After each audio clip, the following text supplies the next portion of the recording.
boleh makan-makan.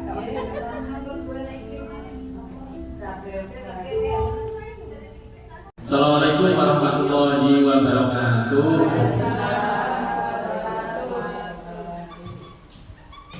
Yang saya hormati rekan-rekan sejawat, Bapak dan Ibu guru semuanya.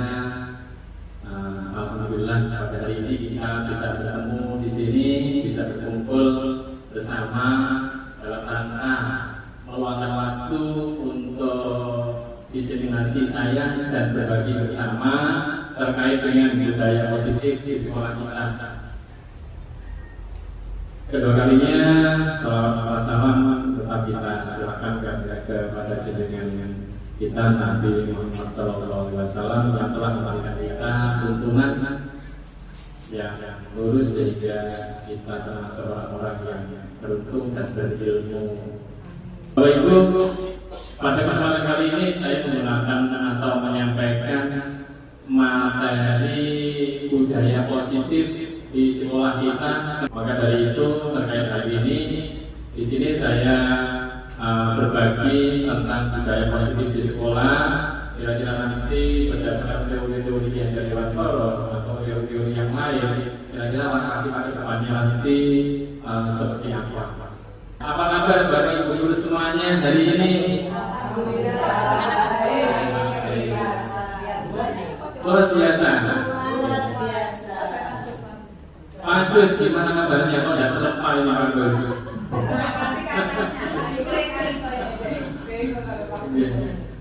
Biar semangat Pak Gus ya, biar ikut serempak ya. Ini saya buatkan terpengannya agar bisa untuk nah, ada yang namanya tepuh apa kabar. Saya namanya tepuh apa kabar. Tepuh apa kabar? Baik-baik, sehat-sehat dan semangat. Yes, gitu ya. Oke. Siap Mas ya? Ya. Ini tuh apa jadi muda-muda gitu. Bapak Ibu, saya ingin menanyakan kabar kepada sedaya, apa kabar semuanya dengan menggunakan tepuh apa kabar? Baik-baik, sehat-sehat, dan semangat. Yes, luar biasa, alhamdulillah. Kasih tepuk tangan untuk kita semuanya.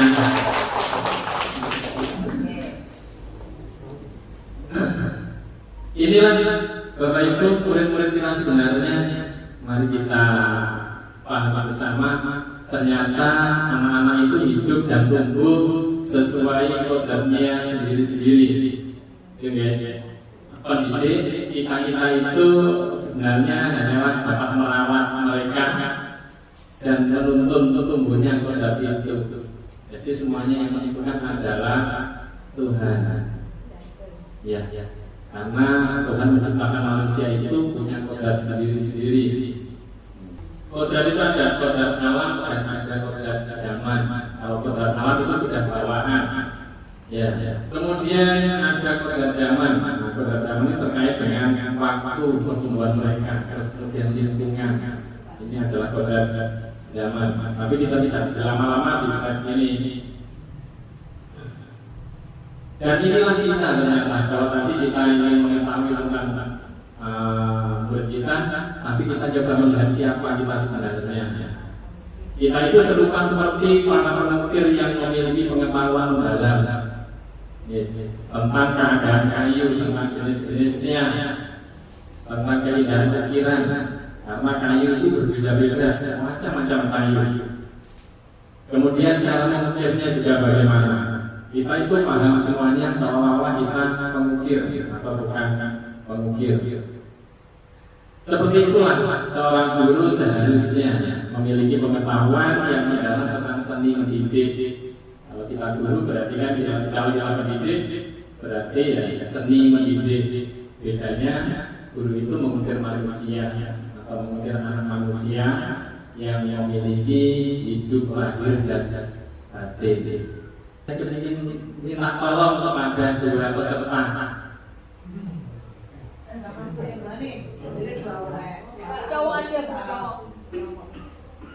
Saya ingin Pak Agus dan Pak Seno membuka tangannya dulu sekarang. Ya. Anggap saja saya ini memiliki sesuatu yang berharga untuk Pak Seno. Nah, tolong digenggamkan di hidupnya. Ini juga Pak Agus, tapi ini biasa Pak Agus. Sesuatu yang berharga ya. Mungkin ya tergantung nanti dengan menilainya ya.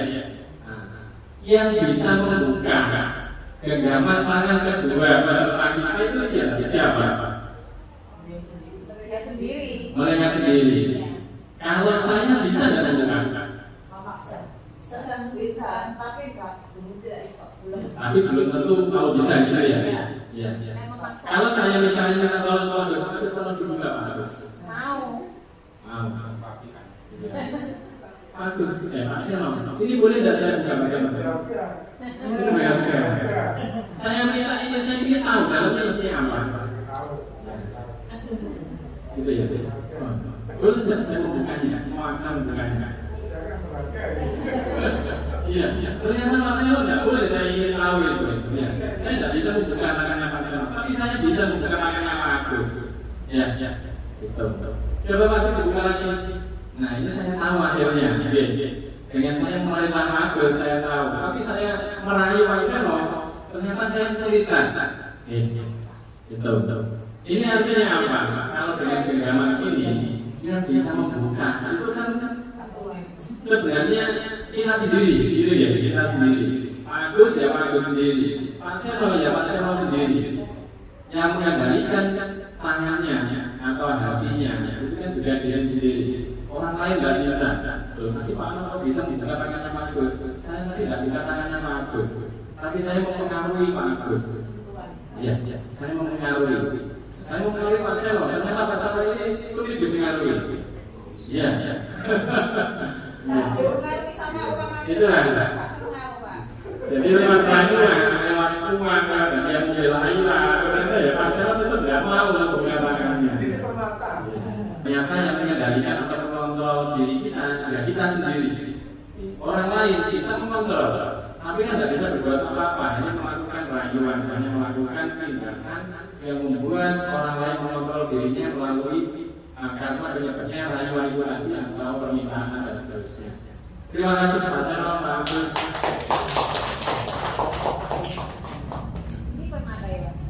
Kita ke perubahan paradigma teori kontrol. Berdasarkan apa yang dipraktekkan Pak Seno dan Pak Agus Haji dan teori Haji, teori genggaman tangan. Sebenarnya guru mengontrol murid itu hanya ilusi, bukan ilusi apa loh ya?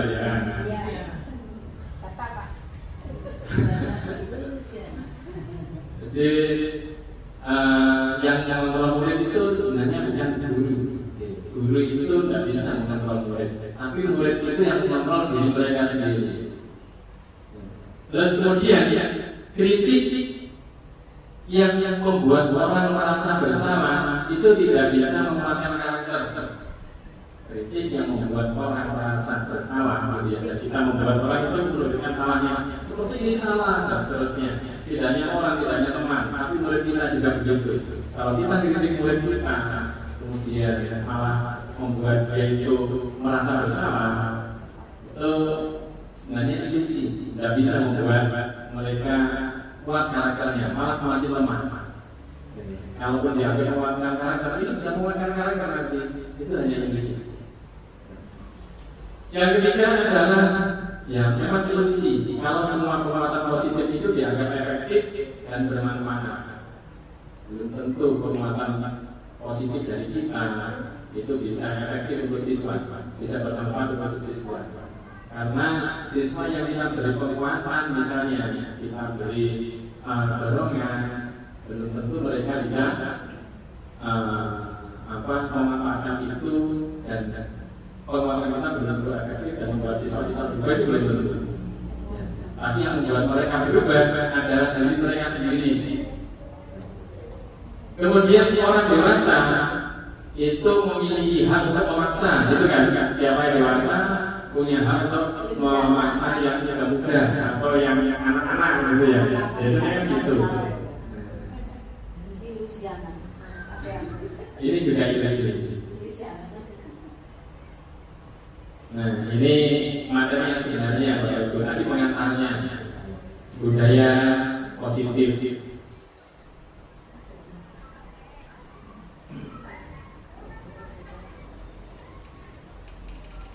Lima kebutuhan dasar manusia. Apa saja? Di antaranya adalah kebutuhan bertahan hidup. Yang kedua adalah kasih sayang dan rasa diterima. Yang ketiga itu penguasaan atau kekuasaan. Yang keempat kesenangan. Bersenang-senang itu juga kebutuhan hidup manusia. Dan yang kelima adalah kebebasan. Semua orang ingin bebas. Bertahan hidup seperti kesehatan, itu kebutuhan kita. Kemudian rumah, itu juga kebutuhan kita. Serta makanan, agar kita bisa bertahan hidup. Kemudian yang kasih sayang dan rasa diterima, hubungannya. Ya, kita dengan orang lain, menjadi hubungan dengan orang lain, kita mendapatkan kasih sayang. Siswa juga begitu, mengharapkan kasih sayang dari gurunya, dari teman-temannya, dan seterusnya. Lalu koneksi sosial. Koneksi sosial itu juga kebutuhan dasar dari manusia. Ini diterima, misalnya teman baru kita ditempatkan di sini. Kebutuhan dasar dari teman baru kita yang ditugaskan di sini pasti ingin diterima dan mendapatkan kasih sayang. Artinya mendapatkan perhatian, yang juga ingin ditanya, ingin diajak ngobrol. Itu kan kebutuhan manusia, bukan untuk dicueki. Kemudian yang penguasaan seperti misalnya ingin didengar suaranya, pendapatnya, dan seterusnya. Terus kemudian ingin dihargai juga, ini diakui kemampuannya. Seperti Pak Munir ini, saya sudah mengakui kemampuannya, ternyata luar biasa. Setelah menjadi ibu Mas ya Pak Munir ya, perlu diakui memang. Kasih aplaus untuk Bu Mas baru kita. Iya. Itu kebutuhan manusia. Ini diakui. Seperti Pak Agus, ini diakui. Makanya diposisikan sebagai kesesuaian karena mampu di situ dengan kemampuannya. Pak Selo sebagai guru seni, diakui kemampuannya atau kompetensinya. Yang kebebasan adalah kemandirian. Semua orang berhak ingin hidup mandiri, memiliki pilihan. Semua orang memiliki pilihan. Tidak mau sebenarnya setiap orang diatur-atur, tidak mau, karena dia punya pilihan dan ingin mencoba hal-hal yang baru, karena ingin berkembang dan ingin punya pengalaman yang banyak. Jadi tidak ada stagnan atau monoton saja. Setiap orang pasti ingin berkembang melalui kebebasan itu. Yang kelima adalah kesenangan. Kesenangan ini termasuk mencari kesenangan bisa di masa bermain, tertawa. Setiap orang kan tidak ingin bersedih, gitu. Karena kesenangan kan pasti ingin tertawa. Makanya ribut di sekolah, tidak usah sedih-sedih. Kalau murid kita ya seperti itulah. Ya, ada solusi untuk mengatasinya. Tidak cukup sendiri tapi bersama-sama. Ya ribut ya. Nah, apa itu budaya positif, Bapak Ibu? Budaya positif adalah kondisi lingkungan yang mendukung pertumbuhan dan perkembangan yang sehat, baik secara akademik maupun emosional siswa. Ya, emosional berarti melibatkan mental dan kemauan. Di sekolah, budaya ini tercermin dari interaksi yang saling menghormati. Itu budaya positif. Sikap tanggung jawab. Ya, semua warga yang ada di sekolah. Tidak hanya siswa saja yang kita suruh tanggung jawab. Di lingkungan yang aman dan lingkungan yang aman serta inklusif. Inklusif itu berbeda-beda. Ya, semuanya bisa diterima di sini dari modal latar belakang apapun, dari yang kaya sampai yang kurang mampu, semuanya bisa diterima bagi seluruh warga sekolah. Nah, salah satu yang kunci dalam membangun karakter yang kuat adalah menciptakan dan memelihara budaya positif di lingkungan.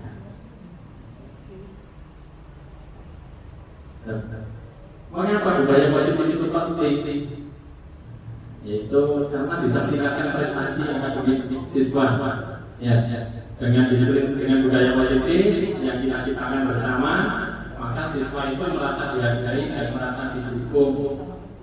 Ya, sehingga akhirnya mereka bisa lebih termotivasi.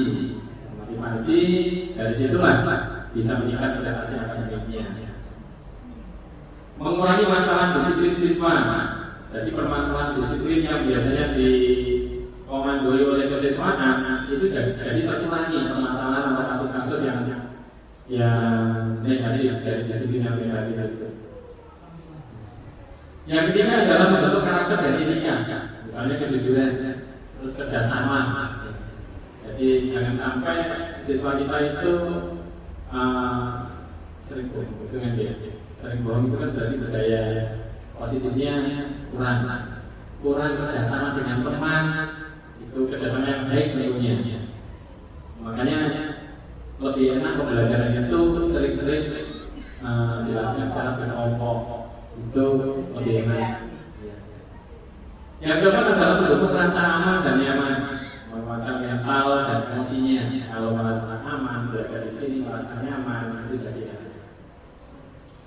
Memperkuat hubungan antara guru dan siswa. Jadi tidak hanya guru dan guru yang akrab, ya, yang selalu bersama-sama, tapi akrab antara guru dengan siswa. Dari kelima ini sebenarnya sudah mencerminkan bahwa pendidikan, khususnya pembelajaran itu berpihak pada siswa. Itu di kurikulum merdeka. Di kurikulum merdeka itu pembelajarannya itu atau pendidikan berfokus pada siswa. Nah, ini materi yang kedua, sudah dapat 2 materi, lumayan cepat kalau ini. Disiplin positif, kalau tadi budaya positif, di dalam budaya positif ada disiplin positif.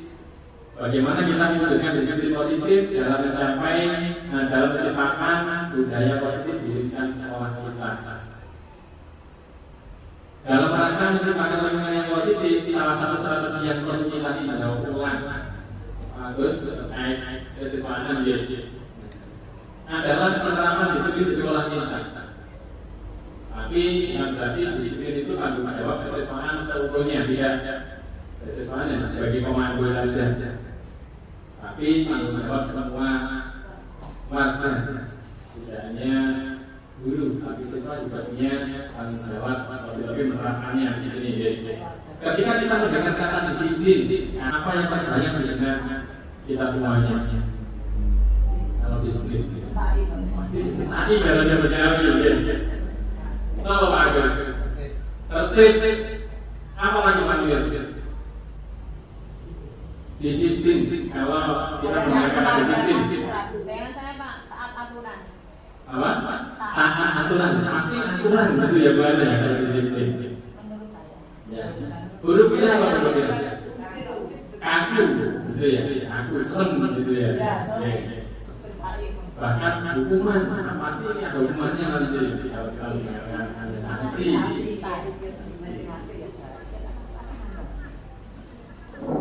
Nah, apakah di sini di sekolah itu harus seperti ini Bapak Ibu? Atau seperti ini dengan marah-marah? Ya kata-kata di waktu marah-marah itu disiplin.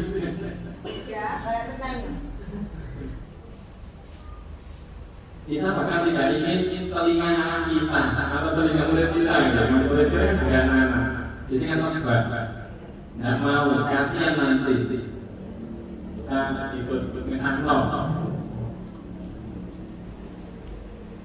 Tapi mengapa kita kadang-kadang menyakiti telinga anak kita dengan kata-kata buruk yang bahkan lebih sakit daripada disengaja lain, sehingga bekasnya tidak akan pernah hilang. Kita pasti nggak ingin itu terjadi pada anak kita atau pada murid-murid kita. Otomatis jelas tidak.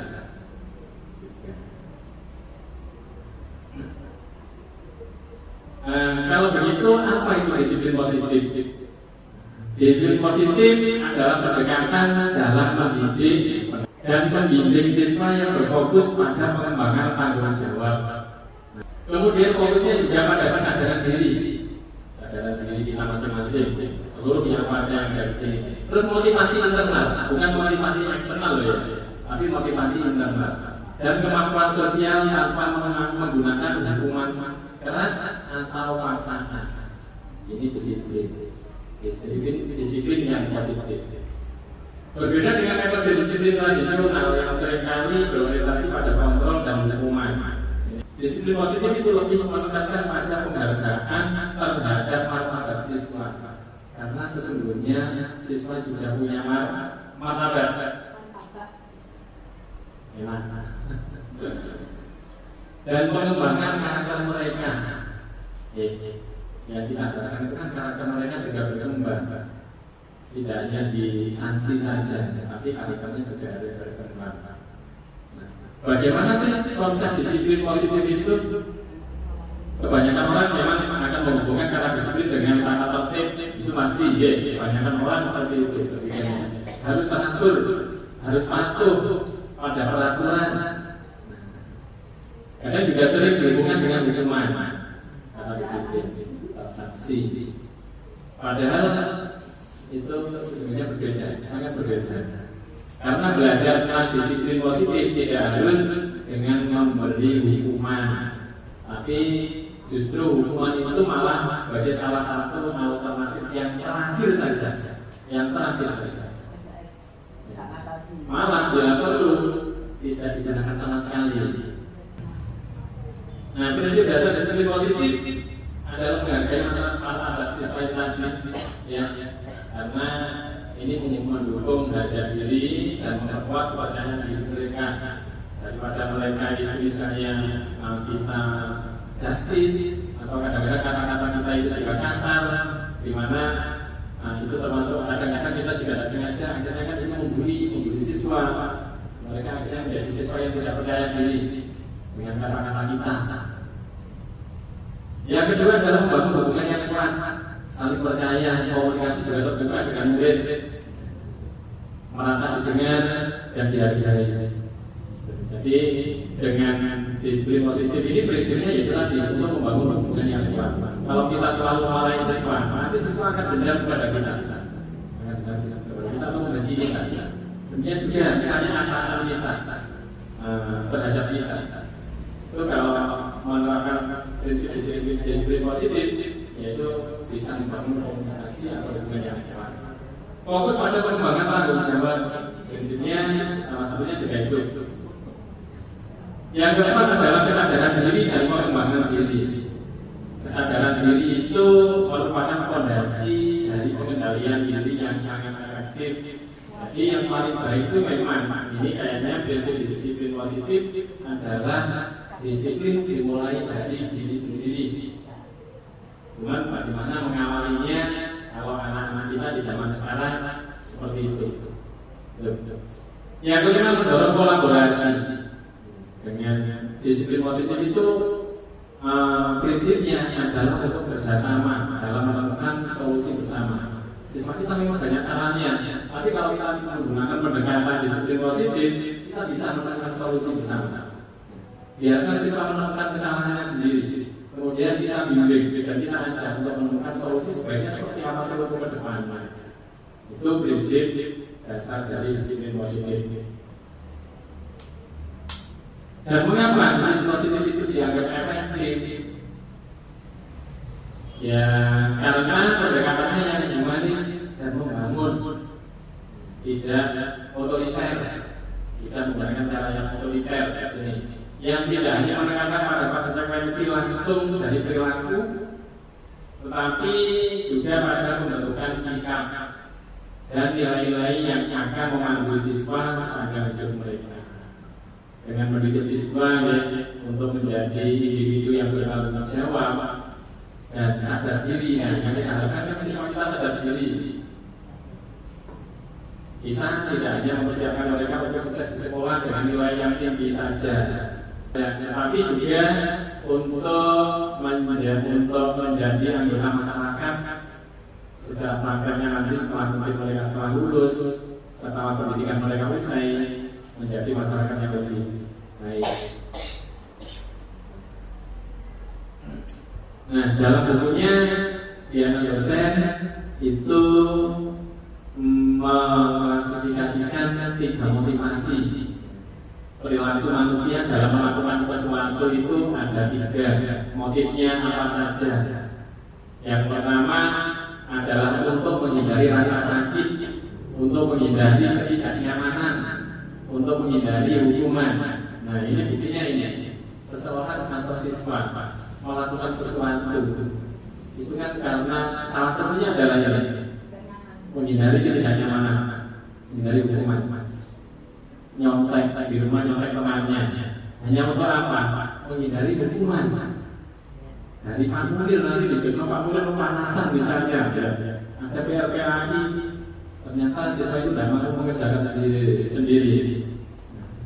Sesuatu yang dilakukan itu hanya untuk menghindari ketidaknyamanan. Betul. Ya.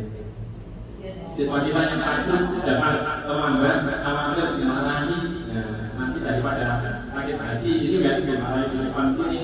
Akhirnya mereka buru-buru. Salah satu contohnya mereka buru-buru. Dan terjadi sesuatu yang tidak diinginkan di sana. Atau mereka bahkan jadi bonus, belok, ya jadi masuk ke sini. Akhirnya belok.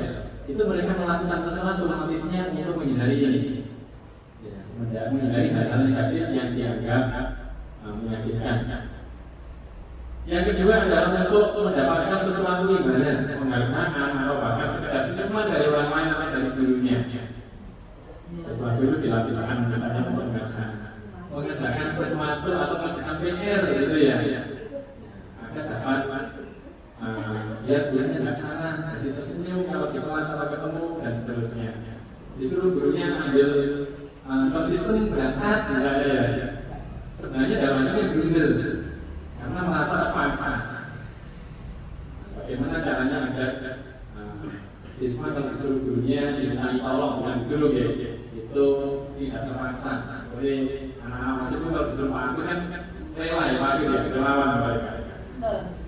Itu salah satu contohnya yang dicontoh oleh siswa-siswa yang lain. Yang ketiga ini untuk menjadi orang yang mereka inginkan. Ini kayaknya beda dengan nomor 1 dan nomor 2. Dan menghargai diri sendiri dengan nilai yang mereka percaya. Diharapkan kan siswa itu melakukan sesuatu, motivasinya ya ini yang nomor 3. Disitulah berarti budaya positif sudah tercipta.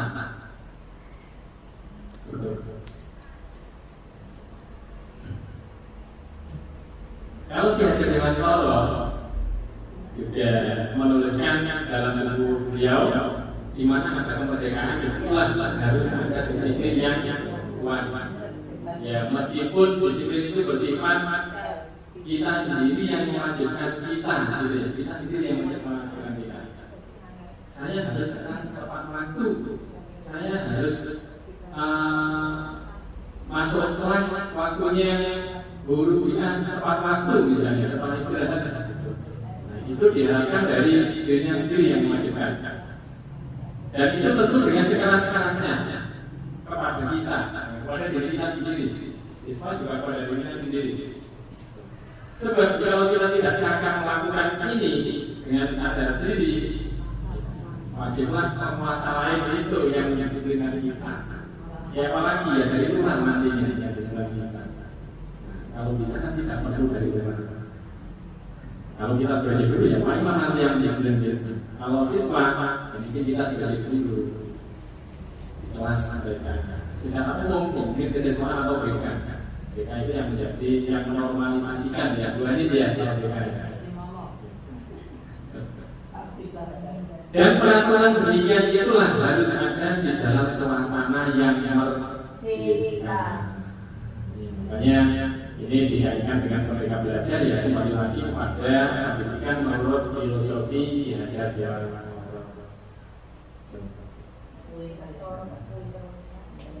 Apa tujuan dari disiplin positif? Tujuannya adalah ini untuk mereka yang kita harapkan.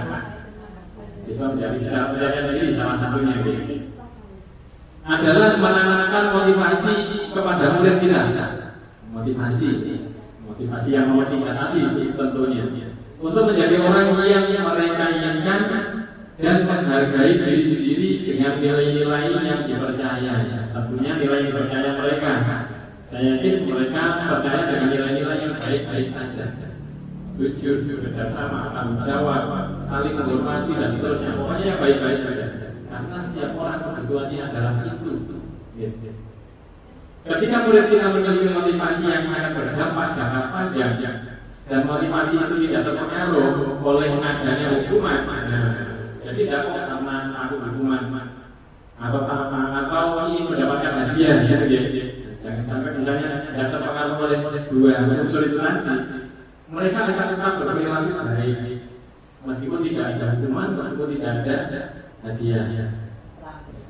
Karena perilaku mereka itu berlandaskan nilai-nilai kebajikan, ya karena mereka juga ingin menjadi orang yang menghidupi nilai-nilai yang mereka hargai pada diri mereka sendiri. Itu tujuan dari disiplin positif.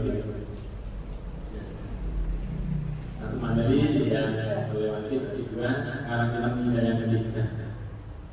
Nilai-nilai kebajikan dalam menciptakan budaya positif di sekolah. Tadi yang sudah sempat tergaul di slide sebelumnya, menurut Dresser, setiap perbuatan memiliki sesuatu tujuan. Pasti orang berbuat apapun pasti ada tujuannya, ada motifnya juga.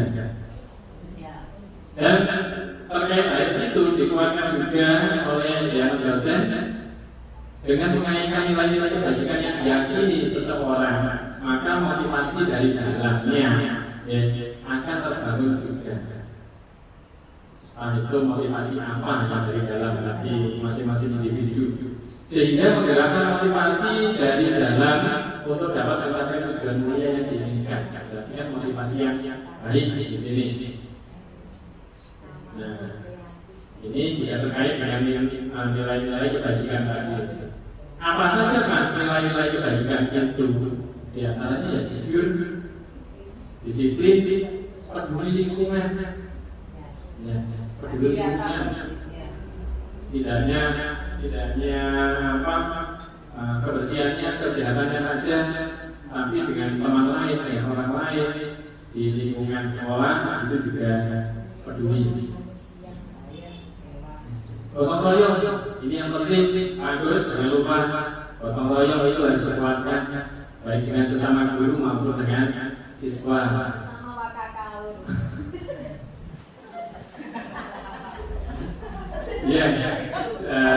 Iya, yang benar bagus. Apa yang dikatakan Bang dengan tim ini kan tim ya, bukan sekedar tim bola yang tim sungguhan. Kadang salah persepsi. Jadi dengan acara sosial pikir kosong, dengan cara sehat ke pikirannya kosong.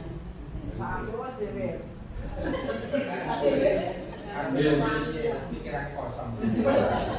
Gotong royong itu enak, seperti tantangan juga gotong royong tadi. Ada yang gotong royong itu harus terus jadi satu, tapi berbagi tempat, berbagi tugas masing-masing itu gotong royong. Sesuai tupoksinya mas. Kalau gotong royong ini jelas saya kan pramuka. Di pramuka itu banyak sekali masa gotong royongnya. Tawadu juga. Nah, tawadu ini berarti kan dari yang muda ke yang lebih, murid kepada gurunya, guru muda kepada yang jangan yang tua loh. Tua itu beda dengan senior lah, dengan yang senior. Saya jadi tua, jadi senior aja.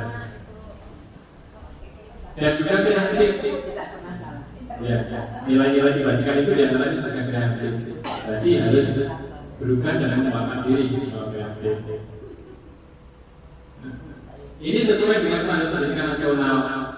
Ya, tujuannya adalah tujuan yang mulia dari menerapkan disiplin positif itu adalah agar terbentuk murid-murid yang berkarakter, disiplin, santun, jujur, peduli, bertanggung jawab, dan merupakan pembelajar sepanjang hayat. Ini kalau kita melihat standar pendidikan nasional seperti itu terkait dengan nilai-nilai kebajikan. Materi selanjutnya Bapak Ibu terkait dengan budaya positif. 5 posisi kontrol guru. Posisi kita ada di mana dalam menciptakan budaya positif di sekolah.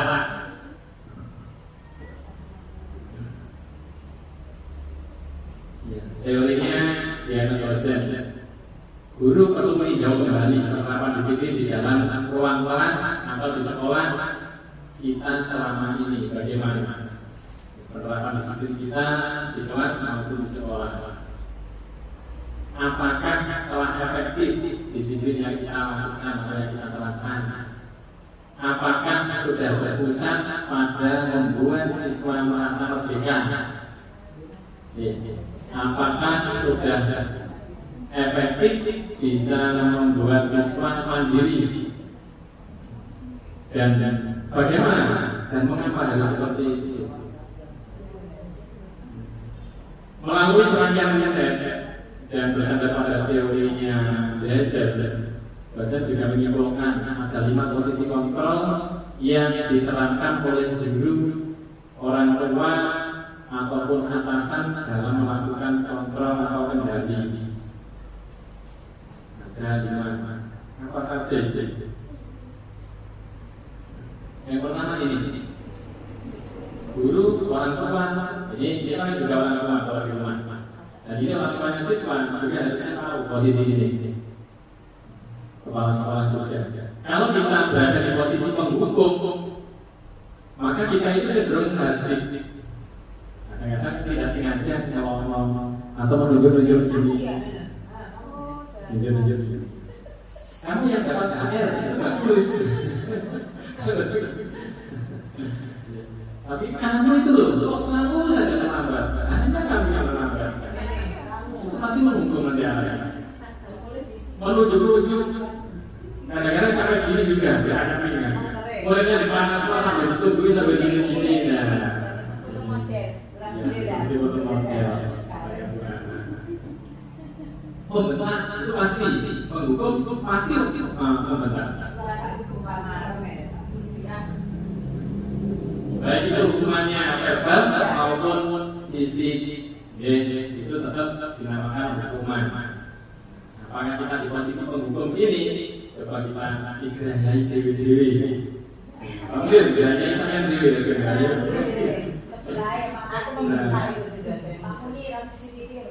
Namun dampaknya ya ini kalau yang bagi posisi penghukum, murid menjadi berat. Setelah lulus, mungkin lambatnya setelah lulus, atau bahkan sampai keluar ingatnya. Jadi murid tidak menyukai guru atau pelajarannya, kadang-kadang malah tidak suka. Murid mesti ngomong apa ya mau gimana, daripada penulis diwajib dia ngomong mau gimana. Ngono kowe iki paling apik iki. Agar murid tidak. Nah, ini posisi penghukum. Yang pertama posisi penghukum. Yang kedua adalah pembuat merasa bersalah. Posisi kedua, apakah kita ini suaranya cenderung lembut, tidak seperti penghukum tadi. Suaranya agak cenderung lembut, tenang, itu membuat merasa bersalah. Tenang berarti sadar tidak jadi berubiah yang berjaya. Namun kata-katanya menyalahkan murid. Kalem tapi menyalahkan murid.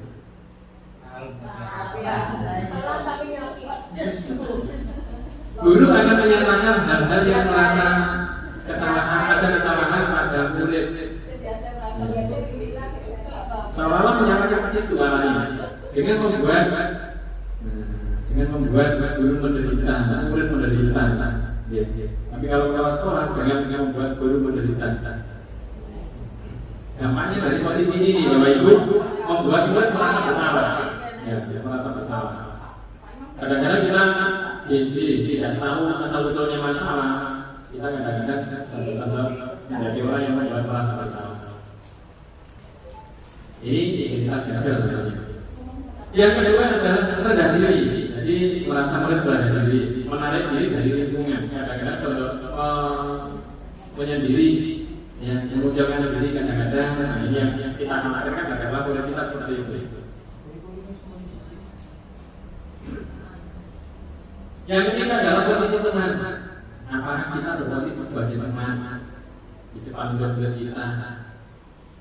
Kalau kepala sekolah, apakah memposisikan sebagai teman terhadap kita sebagai guru atau TU dan sebagainya yang ada di lingkungan sini. Ini ciri-cirinya, seorang guru akan ramah biasanya kalau menjadi teman, posisinya sebagai teman. Cenderung bergurau untuk menghangatkan suasana. Dampaknya di sini murid akan tergantung pada satu orang saja. Siapa yang merasa jadi temannya, lalu ditolong, lalu disangkari dan seterusnya. Murid tidak mandiri jadinya dan tidak bisa berpikir untuk diri mereka sendiri. Posisi sebagai teman. Kemudian yang keempat adalah posisi sebagai monitor atau pemantau. Seorang pemantau biasanya suaranya datar, biasa-biasa saja, tidak emosional karena merasa netral, tidak bisa gurau juga, ataupun tidak menggunakan suara tinggi. Jadi tidak ada muatan seperti tidak membebani dirinya sendiri sebagai pemantau itu. Tercipta identitas diri positif atau berhasil, memang ada keberhasilan di situ. Dan ini lebih baik. Dia tidak bersuara tinggi, tidak suka mentah-mentah, tapi tidak juga ngelom dan sebagainya tidak. Atau istilahnya kalau pada anak itu apa? Gue gitu ya. Pemantau perlu senantiasa memantau pada saat murid diberikan sanksi. Biasanya begitu, tidak ikut menyangsi. Jadi biasanya memantaunya itu pada saat murid diberikan sanksi, maka guru pun harus selalu mengawasi. Ini kita sebagai pemantau. Dampaknya adalah murid akan menghitung. Nanti harus yang perhitungan. Konsekuensi pada hadiah, perhitungan. Tanpa memahami sepenuhnya nilai kebajikan yang dituju. Jadi enak kromoni.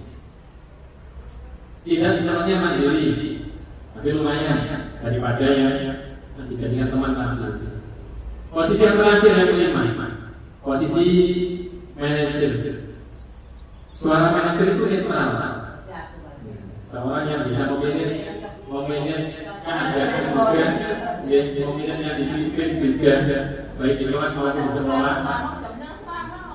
Tidak emosional, tidak terlalu ramah, tidak terlalu ramah. Tidak bernada tinggi juga. Apakah guru dia termasuk ini, guru? Tinggi.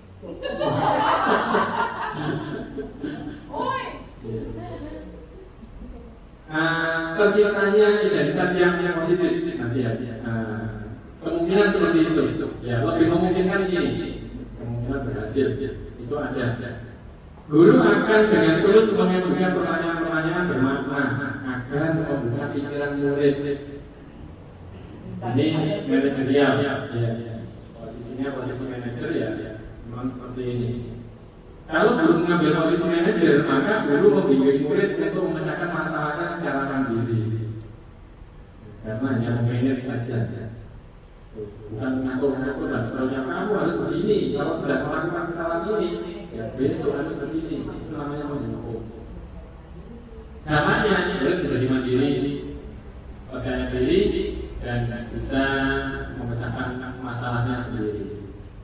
Tanpa harus itu tadi harus ditunjukkan.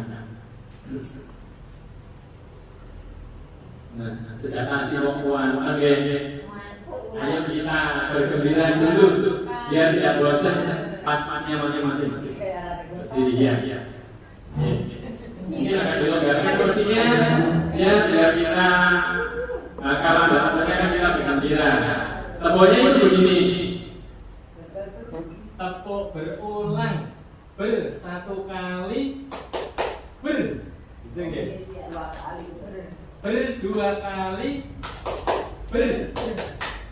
kaki kiri ya kaki kiri dan yang ke depan kaki kanan. Munir kalau bertiga kali itu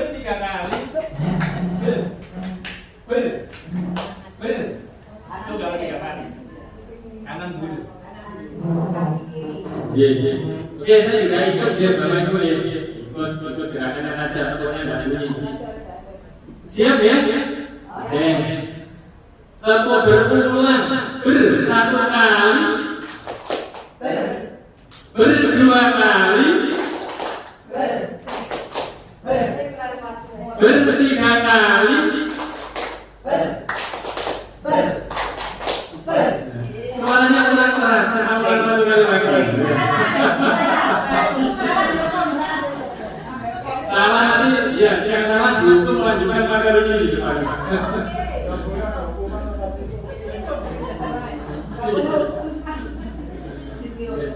Oke, sekali lagi Bapak Ibu dengan suara yang keras ya sebenarnya. Oke, diri aja. Tempo berulang bersatu kali, berdua kali, bertiga kali, berkali-kali,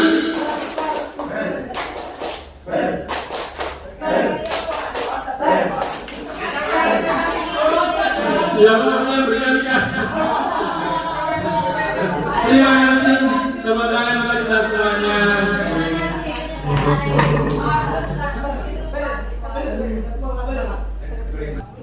Terima kasih Bapak Ibu, suasananya berubah lagi.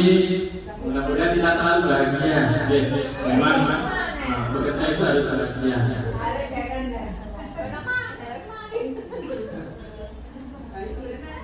Selanjutnya yang keempat ada 5 materi. Nanti ada 2 saja. Yang keempat adalah hukuman, konsekuensi, dan penghargaan dalam menciptakan budaya positif di sekolah itu bagaimana sih menurut pandangan kita? Kalau kita terapkan 3 unsur itu, hukuman, konsekuensi, dan penghargaan. Sebelum kita membahas lebih mendalam tentang penerapan restitusi, kita coba bertanya pada diri sendiri. Pertanyaan yang pertama, adakah perbedaan antara hukuman dan konsekuensi? Ada perbedaan. Yang kedua, apakah penghargaan itu? Apakah penghargaan itu sebuah konsekuensi?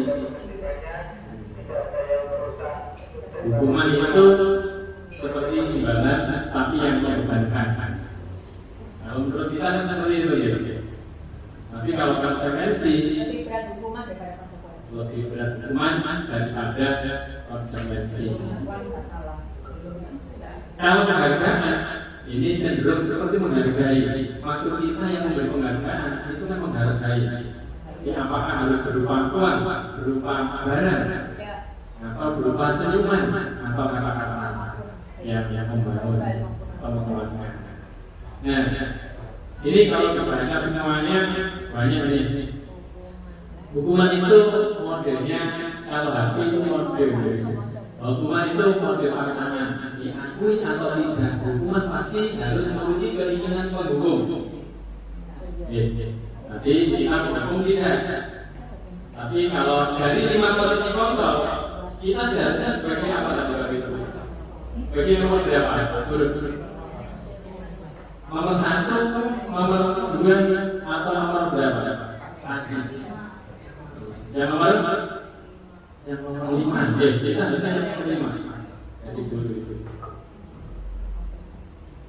Kalau konsekuensi itu stimulus respon. Jika maka sebuah indikasi. Konsekuensi itu gitu. Kalau melakukan ini ya konsekuensinya ini. Tidak perlu dihukum pun. Jadi itu konsekuensinya. Kalau restitusi ini ada teori kontrolnya. Hukuman itu mendorong menyalahkan diri, mendorong kita menyalahkan dirinya siswa.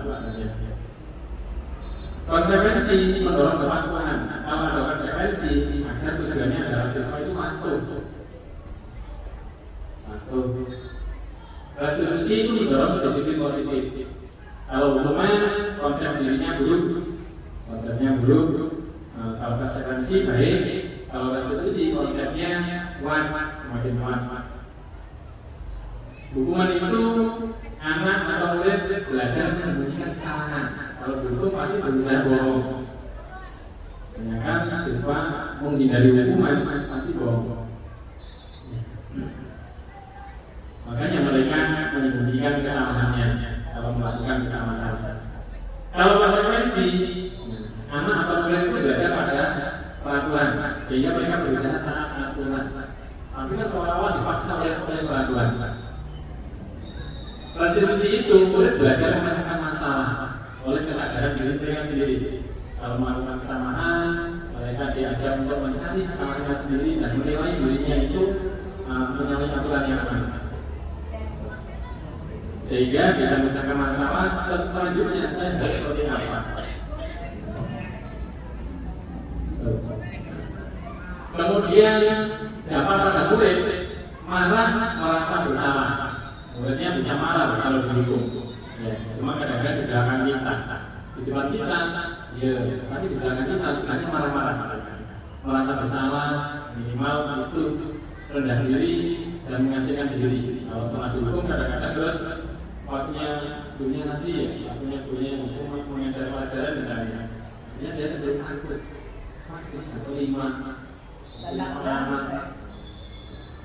Sebenarnya sebelum aku dulu sebelum dunia hadir.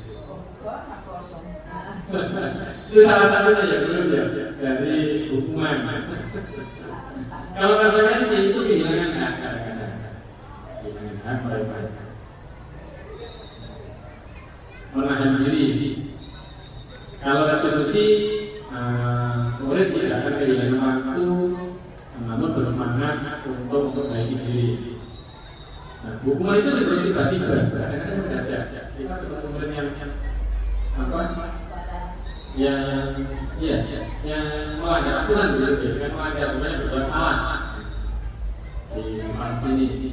Kita membela hukuman secara tiba-tiba, namanya kita buat secara tiba-tiba. Itu tiba-tiba hukuman. Tapi kalau restitusi kita rencanakan, kita programkan. Kalau restitusi diundang dulu siswa dipanggil, biasanya ke ruang tertentu, biasanya ke ruang guru misalnya ya, tanpa harus ada dengan guru lain misalnya dengan orang, tidak perlu dengan orang, kita bisa ngobrol.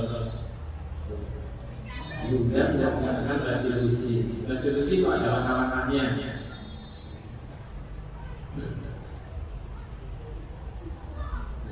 Dibuat oleh guru, biasanya gitu kalau hukuman.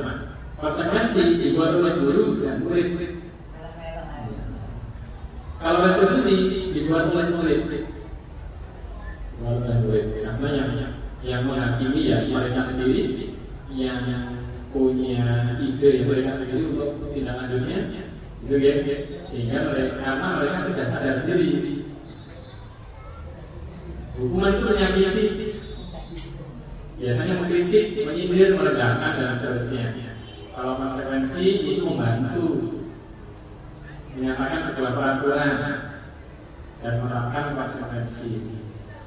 Kalau restitusi itu menguatkan, guru menyebutkan keyakinan kelasnya. Keyakinan kelas itu apa? Yang sudah kami sepakati bersama teman-teman, misalnya seperti itu. Oh, tidak boleh melanggar ini. Oh, harus begini. Kayaknya harus dikerjakan di rumah, misalnya. Kalau tidak dikerjakan di rumah, tetap dikerjakan di sekolah. Ini perlu restitusi. Supaya yang melakukan hal seperti itu kita ajak ngobrol. Membimbing kerangka acuan berpikir restitusi pada murid.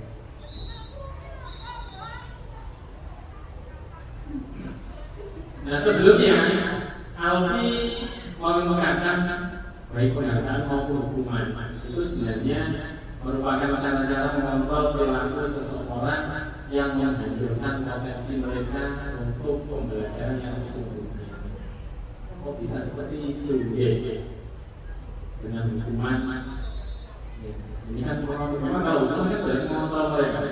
Maunya kita yang sebagai penghukum, mulai besok kamu tidak boleh bolos lagi. Tapi kembali lagi pada masyarakat dan harus mendengar lagi. Meskipun kita yang meminta gitu ya, tidak besok itu tidak boleh berubah sikapnya, kedisiplinannya. Tapi kan kontrol diri itu ada pada siswa itu sendiri. Apakah mereka bisa berubah menjadi disiplin? Disiplin di depan kita. Setelah pulang, bagaimana kita? Makanya disiplin positif itu menekankan pada kesadaran diri siswa itu. Contoh kasus di sini misalnya yang terkait dengan Alvin. Oh, bahasa Jawa ini bukan Bu Ana ini berarti. Bu Ana adalah seorang guru bahasa Jawa mendapatkan masalah di kelas. Murid-muridnya tidak bisa tertib masuk ke dalam kelas setelah jam istirahat usai. Setelah jam istirahat berbunyi selesai itu ya masuk lagi. Ini tentunya sangat mengganggu proses pembelajaran di mana kelas tidak dapat dimulai tepat waktu. Karena Bu Ana masih menunggu murid-murid, beberapa murid yang belum segera masuk ke dalam kelas. Ada yang masih di kantin, ada yang masih sepak bola di belakang. Akhirnya Bu Ana berpikir cepat dan mengandalkan ide stiker bintang, mengadakan stiker bintang. Ini cocok dengan Bu Ana biasanya. Beli aja banyak di toko. Setiap murid-muridnya akan masuk kelas usai jam istirahat. Bu Ana akan mengiming-imingi mereka dengan stiker bintang. Siapa yang segera masuk dapat stiker bintang. Dan seterusnya. Siapa yang setelah bel, bilang begitu. Siapa yang setelah bel masuk dengan suara lembut, Bu Ana kan lembut. Setelah bel masuk berbunyi, segera kembali masuk kelas dan siap mengikuti pembelajaran, mendapat bintang dari Bu Ana. Sebagian besar murid-muridnya menyambut tantangan tersebut dan langsung pada pertemuan berikutnya itu berlangsung. Langsung pada pertemuan berikutnya, murid-muridnya termotivasi masuk ke kelas tepat waktu agar mendapatkan koleksi stiker bintang. Karena bagi mereka stiker bintang itu kan nilai yang nanti akan diakumulasikan oleh Bu Ana sebagai gurunya untuk menambahkan nilai rapor. Ini ternyata berlanjutan. Akhirnya siswa disiplin di situ. Karena ini mendapatkan stiker bintang. Hal ini terus dilakukan oleh Bu Ana selama beberapa minggu. Karena cukup berhasil untuk membuat murid-muridnya masuk kelas untuk memulai pembelajaran tepat waktu. Sampai pada suatu saat Bu Ana itu sakit. Bu Ana bahasa Jawa loh, dengan bahasa Indonesia.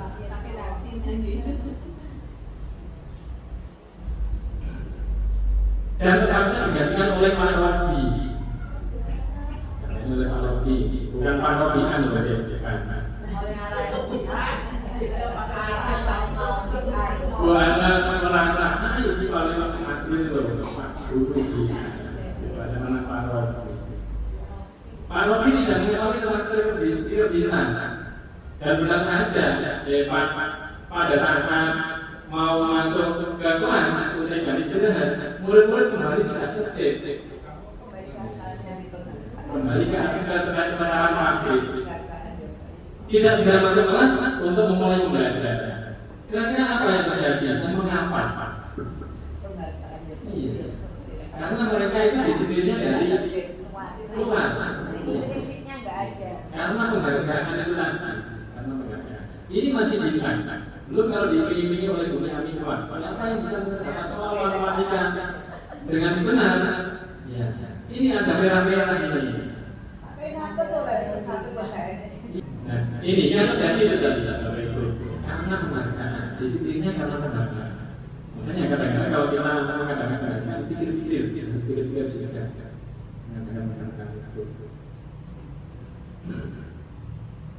Nah, secara ideal tindakan belajar itu sendiri adalah penghargaan yang sesungguhnya. Jadi tindakan belajar inilah ya yang merupakan penghargaan. Penghargaan yang baik itu dari perubahannya yang baik. Itulah penghargaan yang sesungguhnya. Karena memang mari teman-teman. Pengaruh jangka pendek dan jangka panjang. Jadi Bapak Ibu, penghargaan itu efektif jika kita menginginkan seseorang melakukan sesuatu yang kita inginkan. Ya, karena kita punya senjatanya, orang pasti efektif melaksanakannya. Tapi kalau kita sudah tidak memberi, orang belum tentu melakukan sesuatu yang kita inginkan. Efeknya di situ, apa yang pendek dan panjangnya. Dan kita jika menggunakan lagi dan lagi, maka orang tersebut akan bergantung pada perasaan. Tapi jika kita mendapatkan penghargaan untuk melakukan sesuatu yang baik, maka senantiasa berharap mendapatkan penghargaan itu lagi terus menerus. Kita hanya ingin mendapatkan penghargaan. Nah, penghargaan tidak efektifnya itu ini. Nah, suatu penghargaan adalah suatu benda atau peristiwa yang diinginkan yang dibuat dengan persyaratan. Biasanya gitu. Hanya jika kamu melakukan ini, maka kamu besok mendapatkan hadiah yang kamu inginkan. Pasti ujung-ujungnya jadi lanjut ada prasyaratnya. Kalau dapat 100, dapat uang. Ya. Jika kita memberi sesuatu penghargaan untuk melakukan sesuatu, maka kita harus terus menerus. Sampai kita berhenti profesi menjadi guru sampai pensiun. Tapi nanti penerus kita belum tentu bisa melanjutkan disiplin itu. Maksudnya melakukan disiplin kepada sesuatu yang seperti itu. Ya kalau sama ada hadiahnya atau tidak. Orang yang berusaha berhenti merokok atau orang yang berusaha diet menguruskan badannya, bila diberikan penghargaan, tapi pasti tidak berhasil. Karena yang diharapkan itu hadiah, bukan hasil dari dirinya sendiri. Itu ya luar biasa. Iya.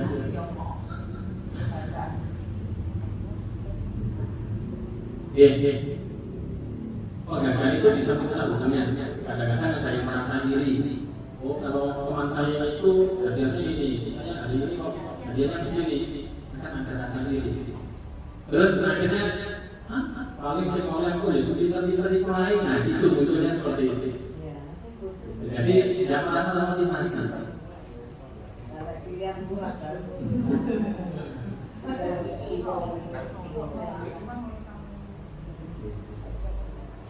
Saat kita berulang kali menjanjikan hadiah kepada anak-anak agar berperilaku tanggung jawab atau kepada seorang murid agar mempelajari sesuatu yang baru, kita senang. Kita sedang berasumsi bahwa mereka tidak akan melakukannya.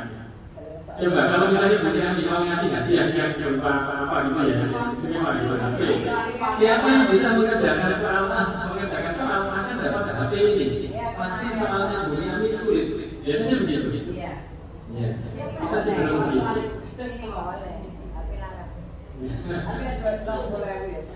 Kita berpikir mereka tidak dapat.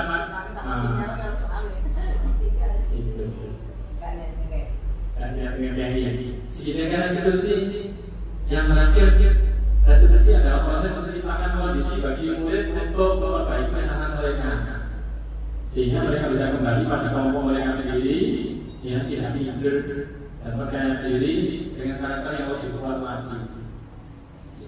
Karena kalau murid kita seorang murid kita lakukan salah karena hukum, kadang-kadang untuk bertemu bersama temannya lagi itu merasa minder. Karena sudah disalahkan oleh gurunya dan sebagainya. Restitusi juga adalah proses kolaboratif dengan siswa untuk mencari solusi memecahkan suatu masalah. Siswa diajarkan mencari solusinya di situ, membantu murid berpikir tentang orang yang mereka inginkan seperti apa, jadi seperti apa sih ya. Jadi dan bagaimana mereka harus memperlakukan orang lain. Itu adalah langkah restitusi.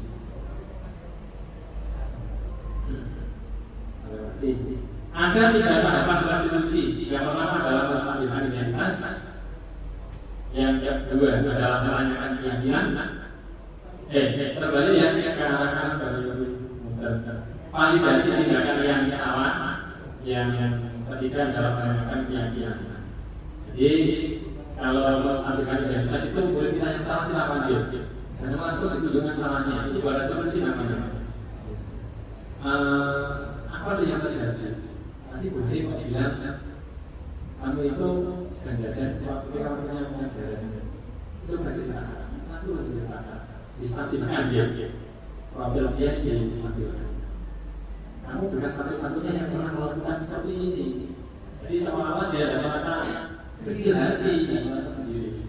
Kemudian setelah itu selesai, baru ke validasi tindakan yang salah. Adakah cara yang lebih efektif untuk mendapatkan apa yang dibutuhkan tadi? Misalnya, oh jasa ketika istirahat, nah ini kan solusi sebenarnya. Yakinnya muncul seperti itu. Kemudian keyakinan kelasnya, keyakinan kelas apa yang telah kita sepakati yang akan melanggar itu juga ada. Tapi cara itu sendiri kan.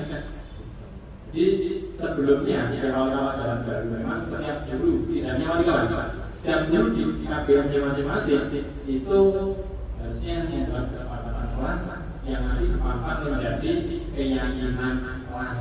Jadi mereka yakin dengan apa yang mereka dilakukan sudah. Tadi ya sudah saya jelaskan di samping tadi secara singkat.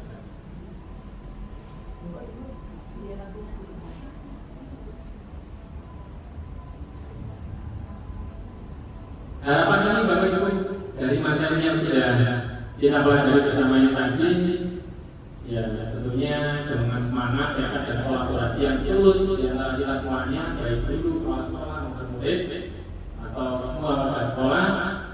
Kami berharap ada visi untuk mewujudkan budaya positif di sini itu dapat menjadi kenyataan yang nyata dan kelanjutan terus kalau bisa. Yang kedua, kami menginginkan sebuah lingkungan pendidikan yang tidak hanya mencetak akademisi, tapi juga membentuk karakter yang kuat dan kolaborasi pada setiap siswa. Kalau kolaborasi, apalagi di zaman sekarang mereka sudah pada main HP ya. Otomatis kan kolaborasinya ada di rumah. Sekolah kalau disuruh bawa HP, mereka asik dengan HP-nya sendiri-sendiri. Ajakan saya, khususnya saya mengajak. Kami juga mengajak bagus, mengajak semuanya. Ajakan kepada pimpinan. Kami mengajak untuk terus memimpin dengan visi yang jelas. Ini yang saya harapkan dari kepala sekolah. Dan komitmen yang kuat dalam mendukung implementasi budaya positif ini.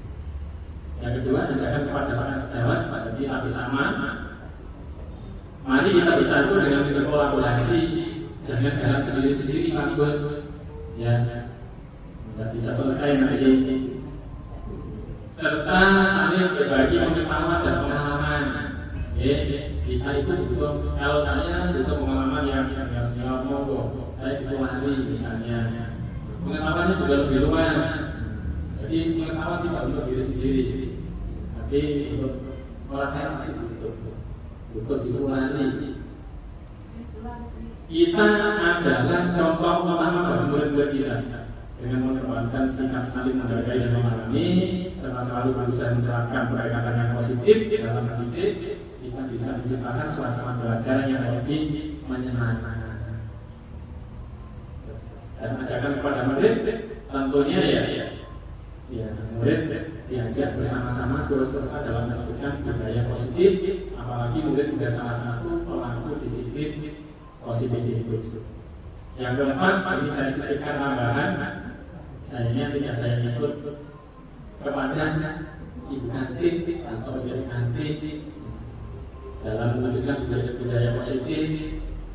Saya mengajak untuk ikut berperan aktif dalam mewujudkan budaya positif di sekolah kita dengan menyediakan makanan dan minuman yang sehat serta melayani dengan ramah dan jujur sembarangan. Misalnya menyusui ya jujur, menyehatkan ya jujur menyehatkan. Ini minuman es bukan molto, bukan molto kan dibayar. Jadi bagus molto, anak-anak perkembangan molto, mobil molto. Ya. Semuanya sudah turut berkontribusi dalam menciptakan suasana yang mendukung pembelajaran dan kesehatan siswa. Dari situlah budaya positif akan terwujud di sekolah kita secara maksimal. Itu.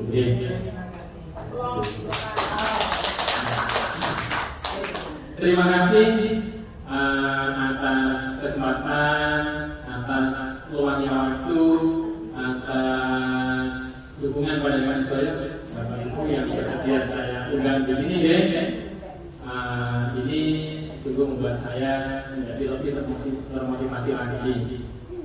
Mohon maaf jika ini memang mengganggu hubungan pada dengan saya dan ada kata-kata yang kurang saya khususnya juga pasugatan suguhan memang ya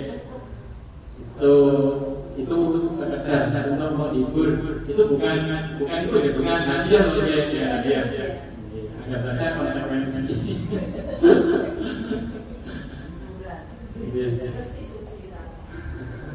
Kalau restitusi bukan berkumpul semua ini bila saja saya ajak itu namanya restitusi sendirian ya. Demikian Bapak Ibu apa yang bisa kami sampaikan untuk kita diskusikan bersama di sini. Paling tidak ini membuka wawasan kita, membuka hati kita untuk kedepannya menjadi lebih baik, khususnya untuk budaya positif di lingkungan sekolah kita. Akhir kata, Assalamualaikum warahmatullahi wabarakatuh.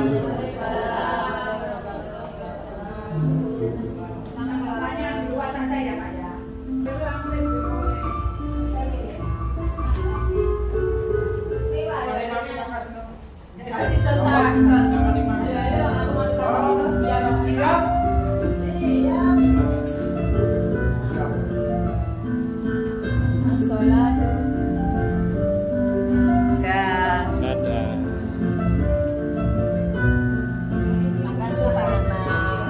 Sama. Wes ya.